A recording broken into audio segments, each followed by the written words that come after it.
Hi, a few days ago I had a conversation with Chat GPT-4 to see if it could test.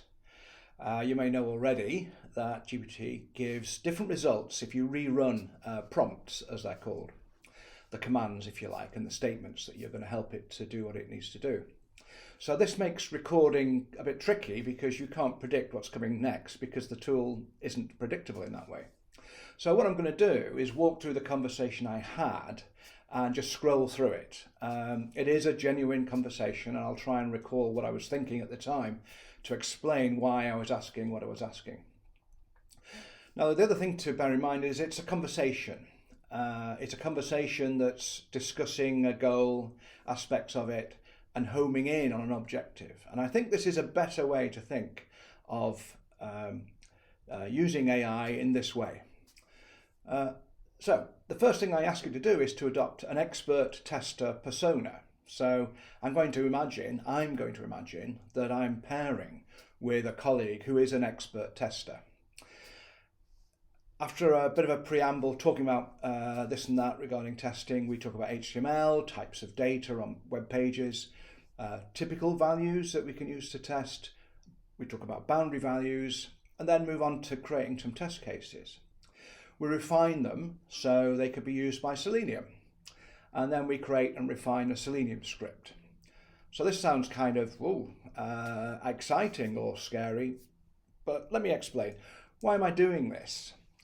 I'm not in this session trying to create a perfect set of test cases or a perfect Selenium script that will run and run and run.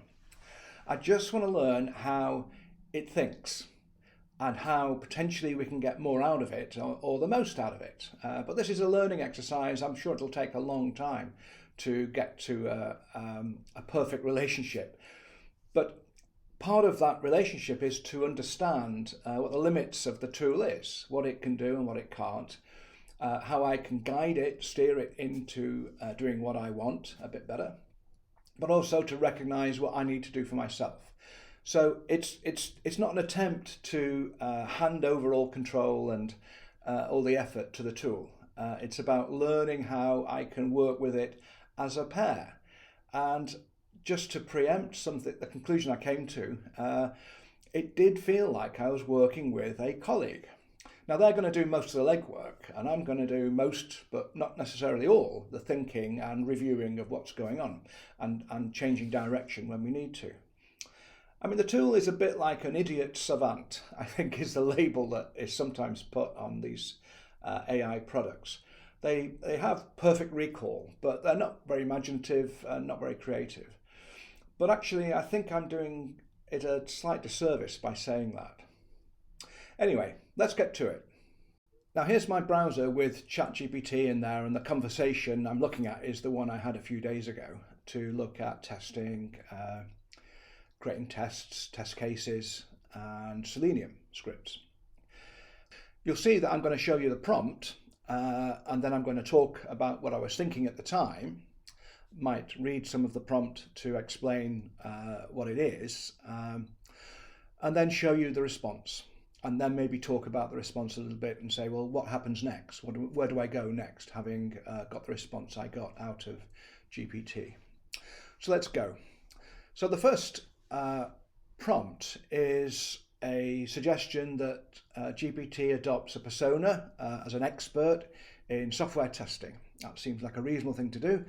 Personas are quite important to set the scene, to give the tool a little bit of direction and context.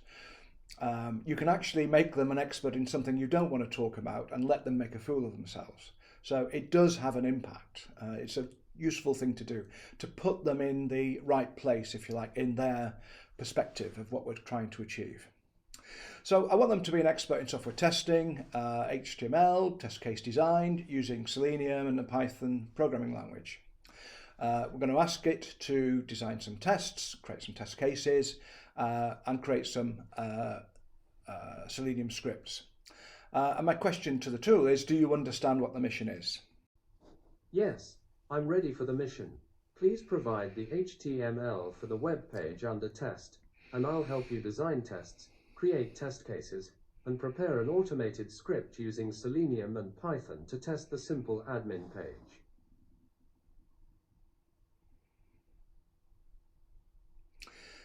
So before we begin, do you know of any web references to articles for testing with Selenium?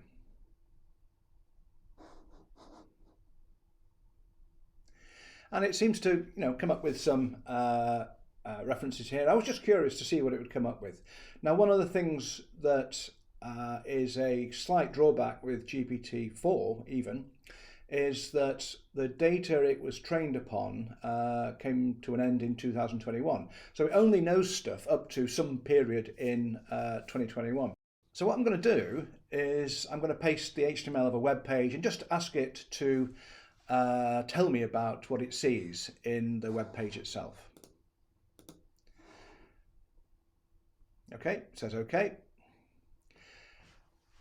Now if I give it a few more hints along the way, this will help it to build a picture of what I'm trying to get at. So I ask it to consider that some pages include JavaScript, of course, from files or embedded as well. So I ask it, can it take this into consideration for its analysis? I also ask it how big a block of text can it take? How much HTML could it process at the same time? And it gives me, the limit here.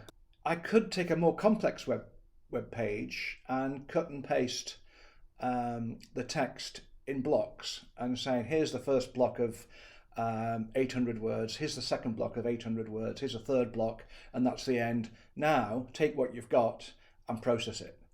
So although it's a little bit inconvenient, it doesn't stop the product from working on larger. It can obviously deal with huge quantities of data as an input, but obviously it's throttled somewhat to stop it getting such big problems being thrown at it by, 100 million users right now? Okay, let's move on. So I give it the HTML, and this is off a relatively simple web page, and it's the complete page, I seem to remember.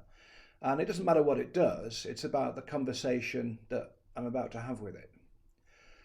So this is its response.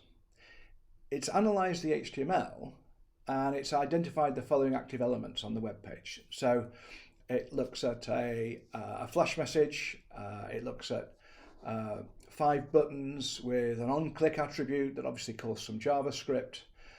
It identifies what these buttons are and what they do in terms of the code within the HTML, for example.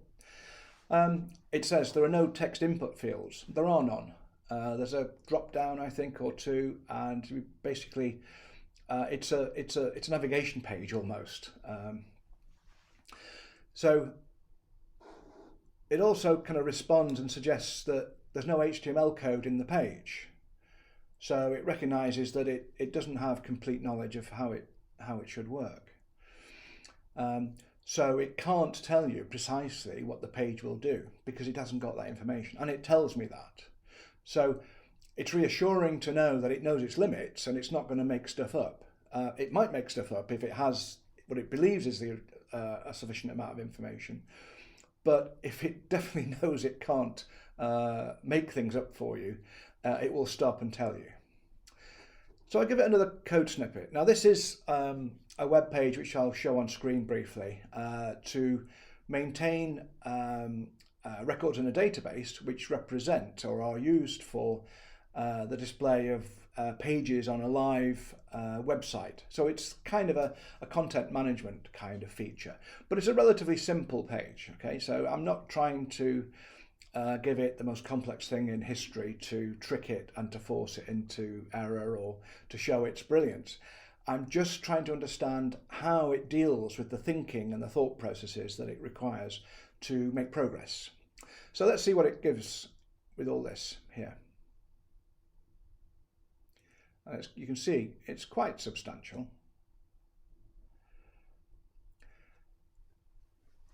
The HTML contains several interactive elements. There's a burger menu in the top right-hand corner with the 3 bars, okay? There's nothing in it because it's a development web page at the moment. It talks about navigation links to different pages of the site. There's a user drop-down menu with profile and logout links. So if you're logged in, there's an option to log out, edit your profile, and so on.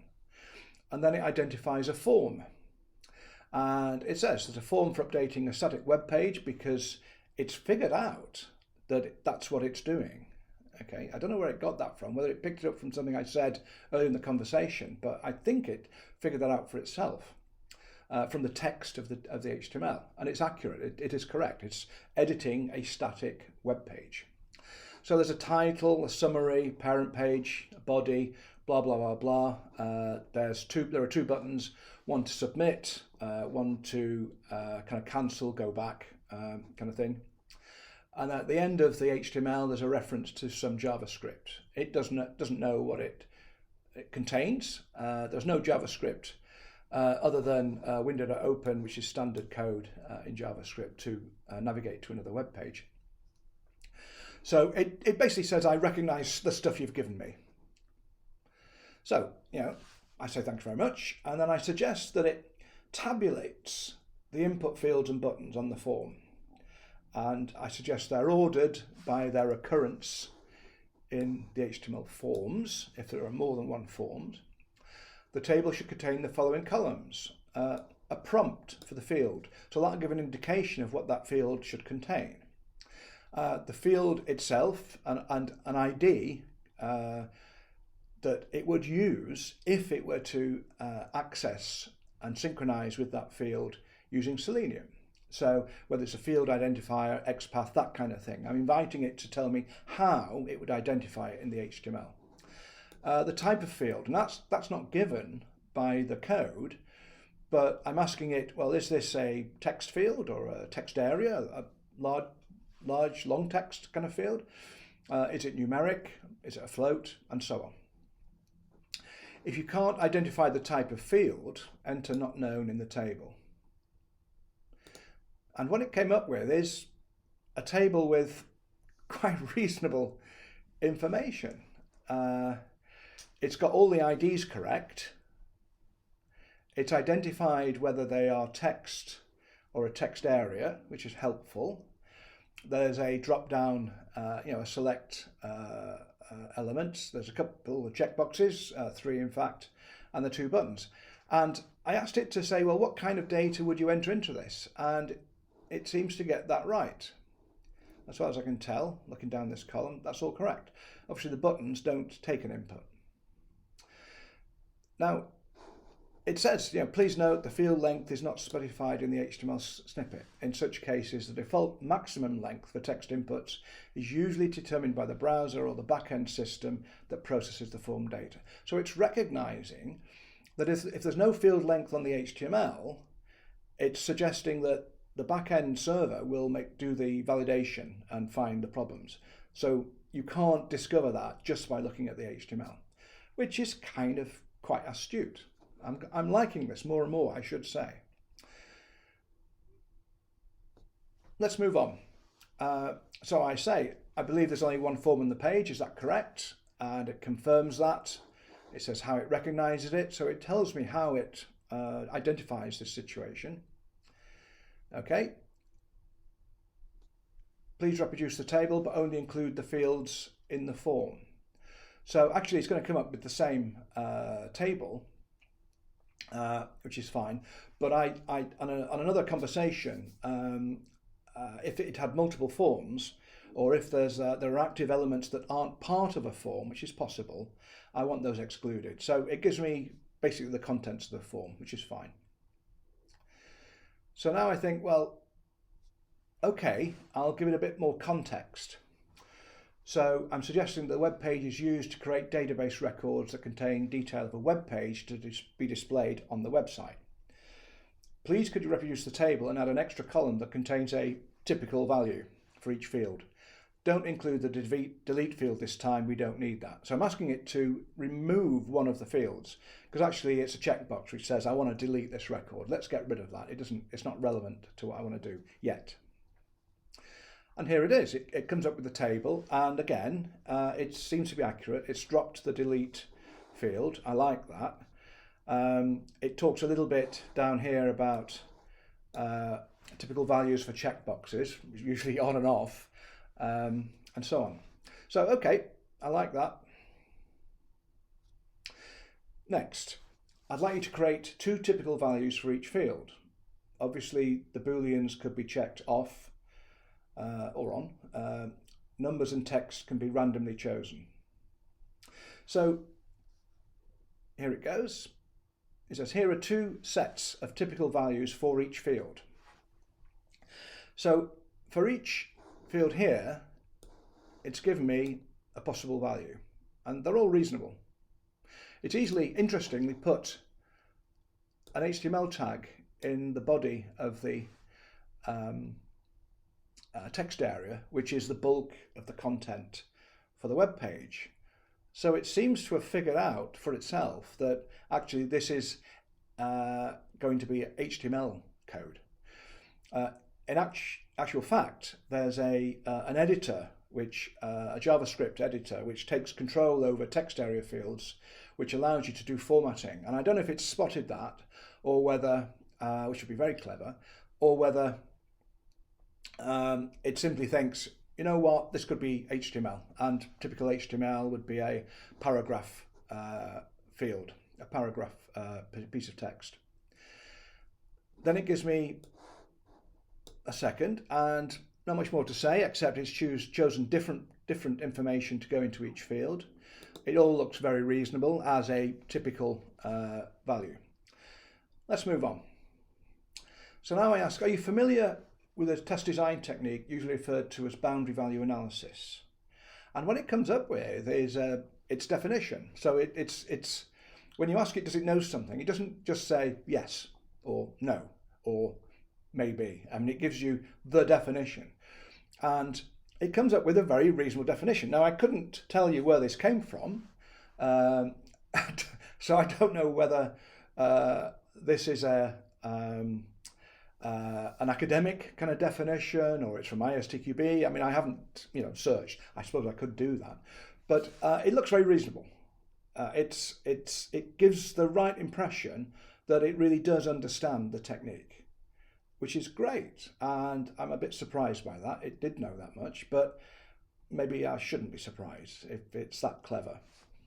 Okay, so thank you very much. Excellent. I now say, well, if I give you the validation rules for the fields, could you generate boundary values and add them to the table? So what I'm asking for, is a table of typical values and boundary values for each of the fields in the table of elements on the web page. And it says yes. So then I give it asks me for the rules. It must be between 40 and 400 characters, and so on. So I give it the rules as I understand them and as are actually applied in the web page that we're going to test. I've suggested that for text values larger than 30 characters, just to give it a little extra task to do, label it as a long string and your suggested length. So if there's an extreme value required, I want it to identify that. So rather than fill the web page that's going to come up in a moment with mountains of text of 32,000 character strings, I want it to tell me this is a long string of 32,000 characters. And here's what it comes up with. So all the fields are there, all the columns are as before. I've got 2 typical values, but I've also got what looks like 2 boundary values. There's a 3rd column, but it doesn't seem to have anything in it. But it gives me boundary values, 2 for each of the fields, which is better than I thought. But interestingly, they are valid boundary values. It suggests that integer minimums and integer maximums represent the minimum and maximum integers values allowed by the system respectively. So it doesn't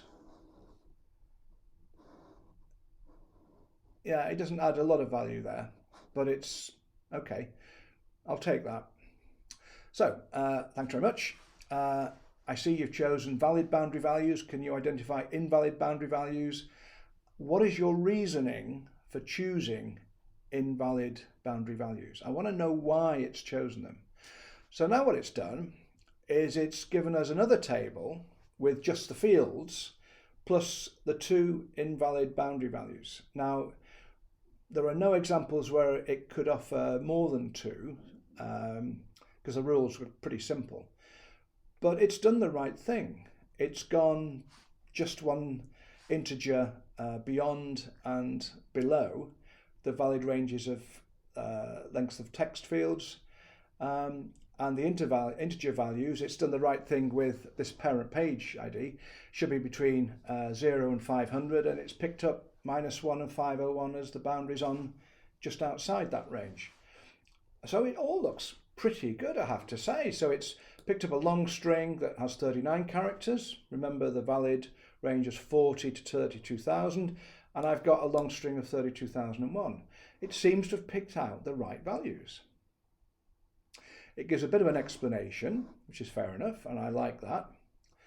I now ask it to add the invalid boundary values to the table, which it then does. So now I've just got all the boundary values.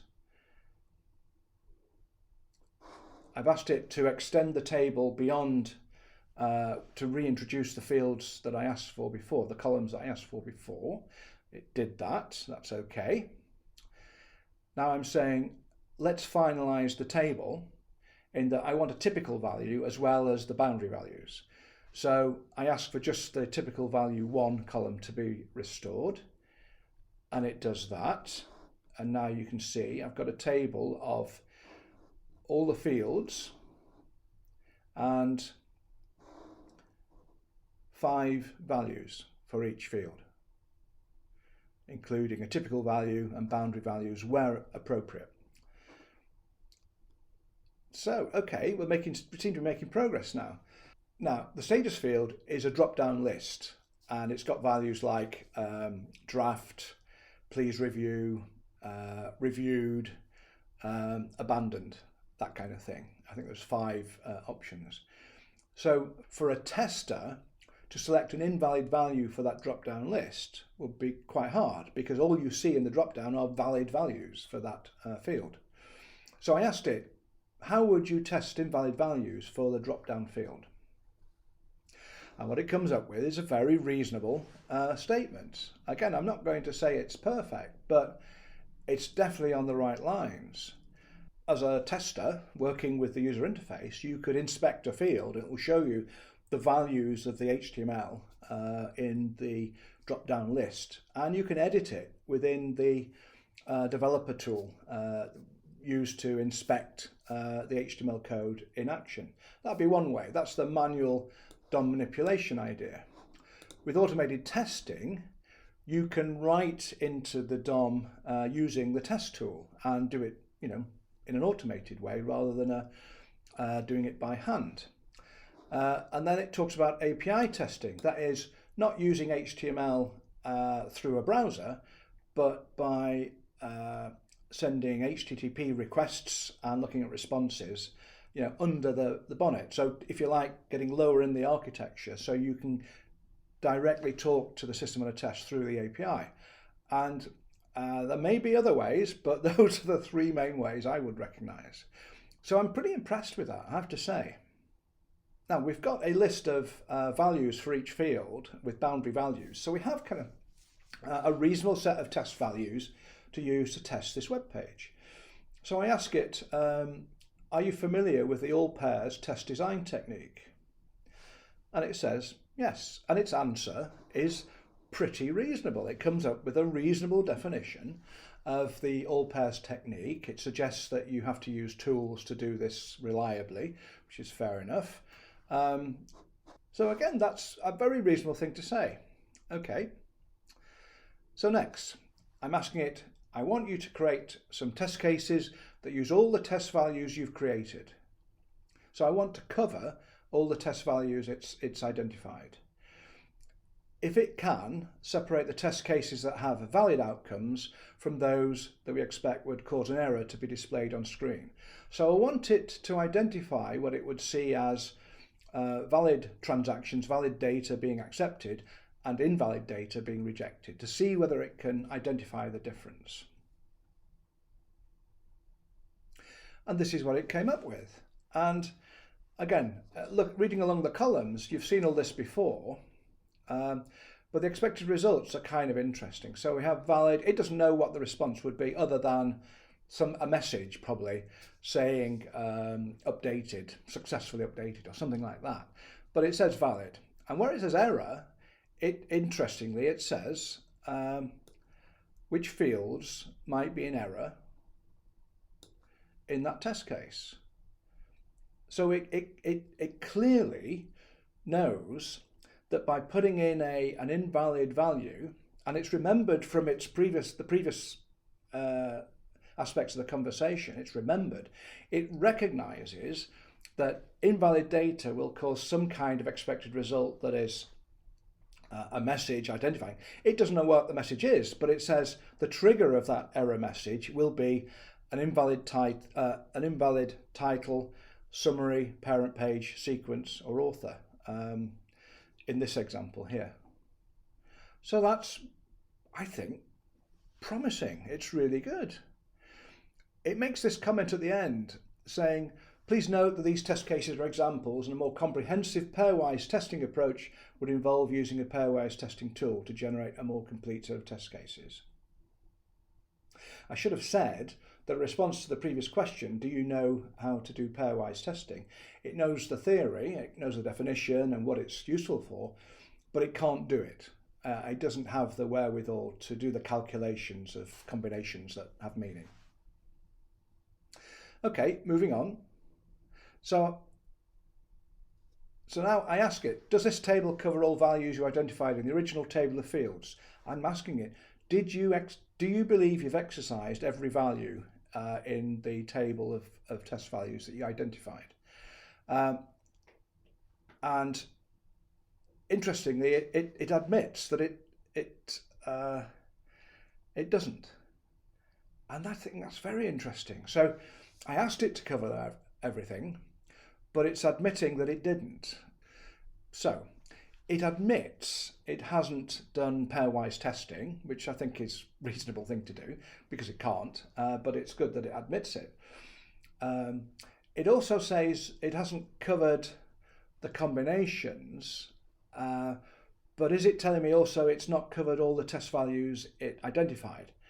It's not entirely clear, but what it does is it offers another 6 test cases to improve coverage. Now, I didn't ask what was the difference between its initial attempt and these additional test cases, but it looks like it's come up with another 6 test cases to add to the table, which is kind of good, I think. I'm liking this. It does give some explanation here. While these additional test cases cover some of the remaining values, I recommend using a pairwise testing tool to ensure that all pairs of values are thoroughly tested. The above table now includes more of the identified values from the original table, but it may still not cover all possible pairs of values. So I ask it to confirm what it's done. I asked, does it cover all the test values you suggested? It apologises, which is very nice of it.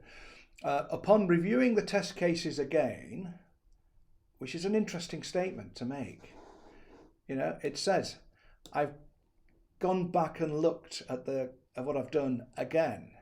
It's not trotting out the same stuff again and again. I see that they now cover all the test values I previously suggested in the original table of fields. Blah, blah, blah. It's suggesting that it has covered all the fields that I asked it to identify, but not in combination, in the all pairs combination. It's always a good idea to iteratively refine and expand test cases as new issues or risks are identified during testing. Now that's interesting. It's probably read it on a web page somewhere. But if you believe that it recognises what it's read and can make use of that knowledge to have a better strategy, let's call it. I don't know if it's got a strategy or not, but if it has knowledge that can help it to articulate what it could do better, it's making a good fist of it. It's always a good idea to iteratively refine and expand test cases as new issues or risks are identified during testing. So I'm going to give it the benefit of the doubt and suggest that it expects other scenarios, edge cases to come to light. And if I'm the one who identifies them and I tell it about it, it would expect to increase the number of test values and combinations, which is promising. It's not lazy. It's not drawing a line and say, look, I've done enough now, I've had enough, it's 5 o'clock, I'm going home. It doesn't do that, clearly, which is kind of, I could say refreshing, but it's not human, but it does have some kind of human traits. I think you could recognize some of the tone in what it says is human-like, I have to say. Now, maybe stretching that a little bit, and maybe I'm getting too excited about it, but I think that's really promising. So, next, I'm asking it, for all of the active fields in the web form, can you suggest any other test values you think might be interesting or useful? Please tabulate the fields for each. And what it does is it comes up with some kind of recognizably interesting test values. So the first one is an interesting one because it suggests a piece of HTML with a script in it, suggesting that a SQL injection challenge, which is good. Again, ampersand NBSP is a non-breaking space in HTML. Again, a piece of code being injected. Parent page -1, it's already done that for the other one of the other integer fields. But yeah, I think that's a duplicate case. Okay. Sequence, it's an integer field, but it's suggesting putting a float in it, which is reasonable. With body, test with a single double quote to see if it causes any issues with string handling. Again, it's kind of a off-the-wall kind of value, but that's a reasonable thing to try to upset the backend server or the JavaScript in the web page. Suggesting an author with a space in it, I suppose, but I think that's already covered. And then a manipulated DOM value, that would be appropriate for the drop-down list for the status, I suppose. So while some of these tests may result in expected error messages or validation failures, they can help identify any unhandled issues or weaknesses in the form's validation and processing. So it knows the difference between just using, let's say, boundary value analysis and looking deeper into the kind of failures that are potential failures that could occur and how to trigger them. So it has a deeper understanding than just the superficial boundary value stuff. And presumably it could say the same. It would have the same response if I threw any of the other test design techniques, the textbook techniques at it.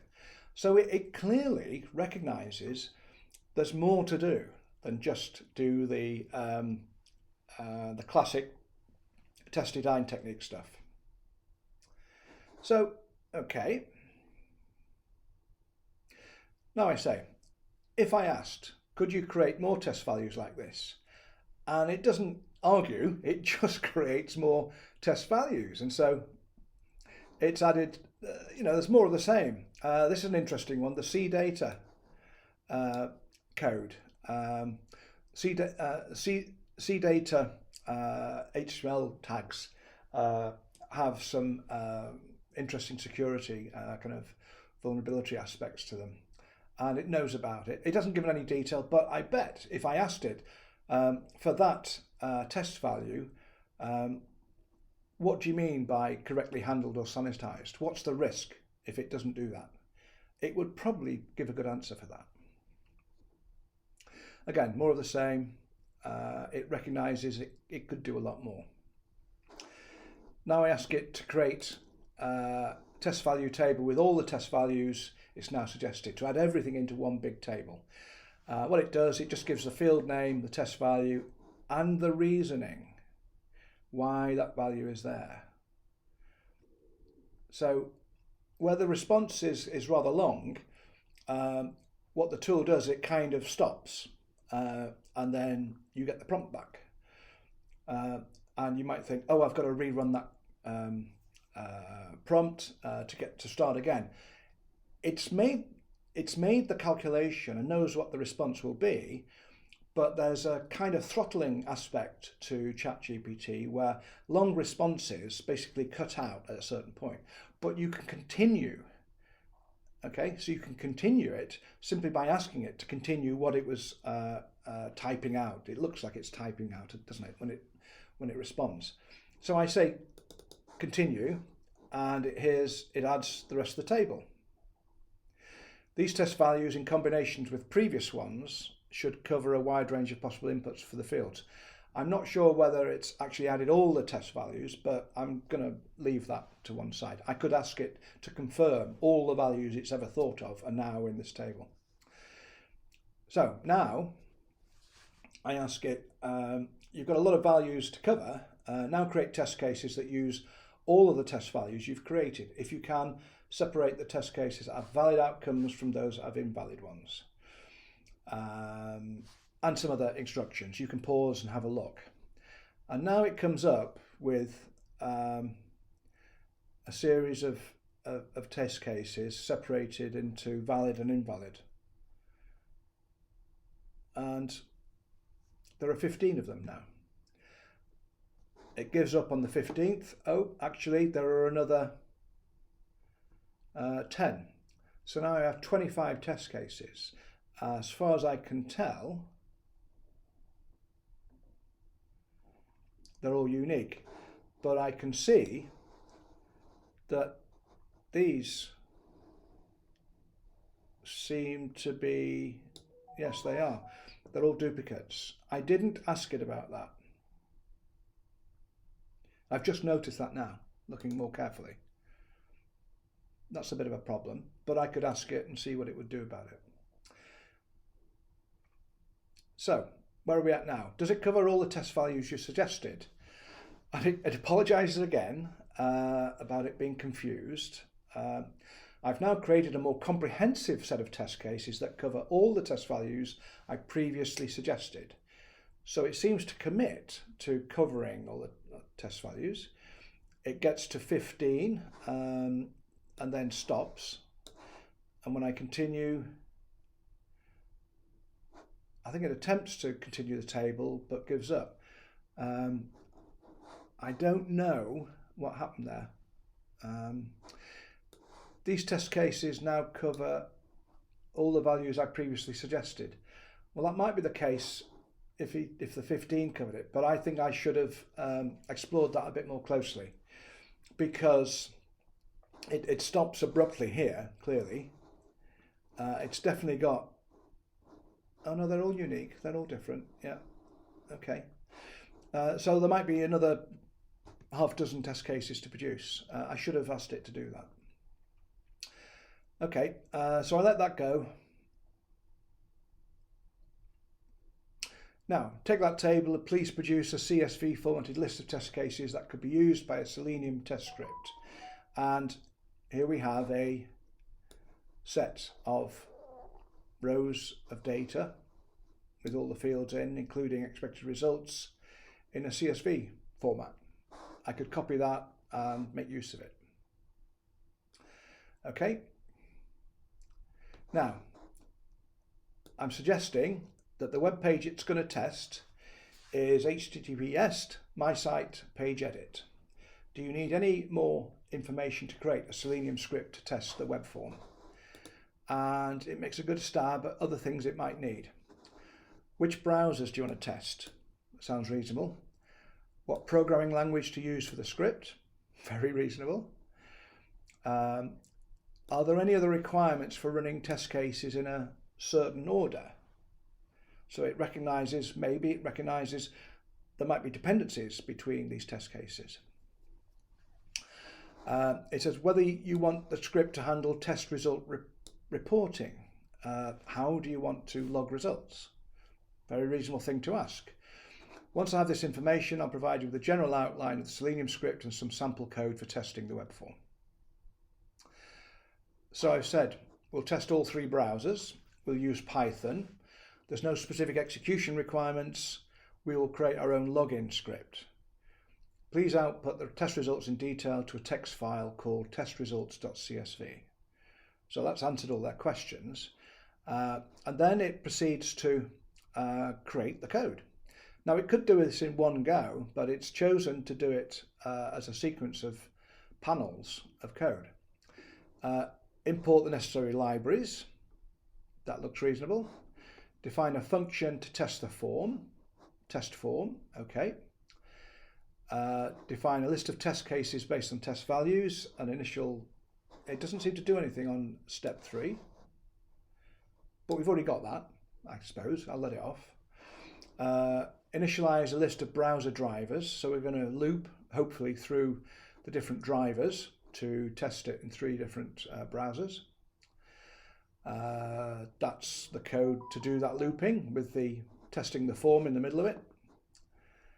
Close the drivers after testing. Okay. Write test results to a CSV file. Okay. Right, okay. I don't know whether that is going to be used. Well, we'll see how that's used. Now, I'm not reviewing these pieces of code. I'm not actually a Selenium expert, so I don't think I'm qualified anyway. But it all looks very reasonable. The structure seems to be emerging from the code it's presenting. It says inside the test form function, you need to add the code that navigates to the web form.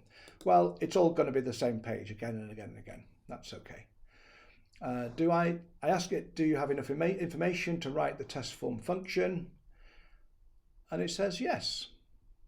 However, please note that the implementation might need to be adjusted to match the specific HTML structure of your page and the way the error messages are displayed. So I think it's reminding me that expected results have been guessed. It's not known. So I need to know what the error messages are and also success messages might look like. And here it goes, and here's the code. So test form gets the web page to test. It rotates through the fields, inputting data depending on what the field name is, submits it, looks for an error message, compare the actual result with the expected result, which is reasonable. It says pass fail, it's pass or fail if it does fail, and then it returns the result. And then it gives us some assumptions, which I think are all reasonable. Without getting into the code, I'm not going to worry about whether the code is perfect or not, but it's probably syntactically fine. The logic may or may not be perfect, but it's not a very complex script. It's just looping through a single transaction. It also suggests that I might want to add some code to look at timeouts, which is a reasonable thing to do again. And that's it. That's as far as that conversation went. Now, I could take that code, edit it into a script, take the test data and try and run it. And I will probably have a go at that, but I'm not unduly worried about whether that works perfectly or not. That wasn't the goal. The goal was to understand how you interact with a tool like this to do something useful. So I'm very comfortable that it's a bit long-winded at times. It would be neat to create a prompt which said, here's a web page, go through the process as a kind of I identified it, ask the questions that I asked and refinement. You could put that all in one script and say, here is your process for identifying test values, constructing test cases, adding some weird values, constructing a Selenium script, and then presenting the whole thing as a fait accompli, with its reasoning, the tables of values and test cases, the CSV file with the data and results in, the script, everything on a plate. I see no reason why you couldn't put that into a prompt without human intervention, so it generates it. I think I wouldn't trust it today. I think I might not trust it for years, but you can see very clearly it's on the way to doing this. And that is exciting, I think. So I think ultimately we're not there yet. We haven't got a tool that will replace testers. Prompts will always need, I think, human input to keep the tool in the right direction and to spot anomalies that are outside its experience. But its experience can only grow with time. So maybe the human input will diminish over time, and maybe this tool will replace, or one like it will replace testers.